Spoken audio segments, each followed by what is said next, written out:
I think with SoLoMo, and for those that may not know, social location and mobility is really coming together as more and more social activity is taking place on the mobile phone. So for example, Ben & Jerry's in the US has combined the social, the local, and the mobile, and they're using what they've got on Facebook to create profiles of consumers, and then using applications to push relevant messaging to those consumers when they're near Ben & Jerry's. So you get the ice cream voucher for the ice cream flavor that you want. But where I think it's going in the future is you'll actually also be able to tell 3 of your friends, and if those friends buy it, then you'll get even more of a discount and a voucher. Kind of an affiliate marketing model. What I thought was interesting was that the questions related to SoLoMo.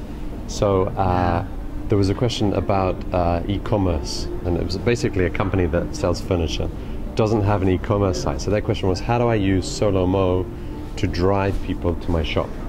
So that was really interesting to be able to, for them to think, how do I address people being near my shop or my outlet, and getting them to come in and do something there, even though I don't have the back end for commerce, you know. So they're still thinking of it as, you know, I just want to use it to recruit people. So I think as a vehicle to recruit people, you know, you can talk about the whole story, but actually a lot of the marketers are still at like, just get me people in the door. You know, they're still seeing it as a sales promotion tool. I think his point is that there's more to it than that. If you start to link it into the social element, you're using the amplification part or the data collection part, much more profiling, but that's slightly ahead of most marketers, I think. Yes, a lot.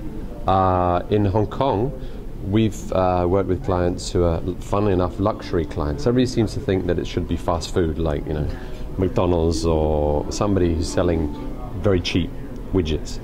Not saying McDonald's does, but what we found is that luxury brands in Hong Kong are using it to capture the travelers from China who come to Hong Kong and they realize they want them to come into their store. So they're using the combination of the fact they're roaming from China Mobile and, you know, they're nearby to target them to come in, and once they get in, get them to share stuff back into their Weibo or whatever they're doing. So they're using the combination of those tools. They don't see it as SoLoMo, but they just say bring people into the store. Yeah, basically I think it's going to be a natural transition to where people are. Marketeers and brands are going to need to reach them where they are and how they're interacting. And as they're, on average in a big city, you see 3,000 to 5,000 ads a day. And how many do you actually remember? Probably less than 1%. So you have to give them something that's relevant. And the things that are relevant has to do with your social network and the friends that you're talking to. So you use that type of profiling and data to give back to the consumers things that they find are meaningful. And then it ends up being a win-win environment. So for next year, 2013, what are the key mobile trends that marketers should look out for? I think the beginning of next year it is going to be a wild rash of couponing. I think you're seeing the adoption of Passbook on the iOS. Google has there's a Pass Wallet, I think it's called. So that there's a lot of people looking at still in that sales promotional mode, or loyalty programs where they're saying, how can I use the phone to get people to redeem coupons? Groupon's looking at it, all these guys are looking at it. So I think you'll see a lot of noise about mobile redemption.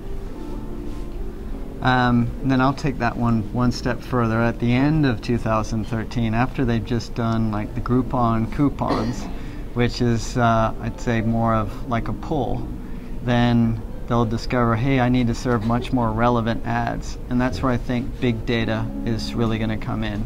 Whether that's using the social services, whether that's using the data from the telcos, whether that's overlaying data. So for example, if you're a large telco, you have enterprise customers.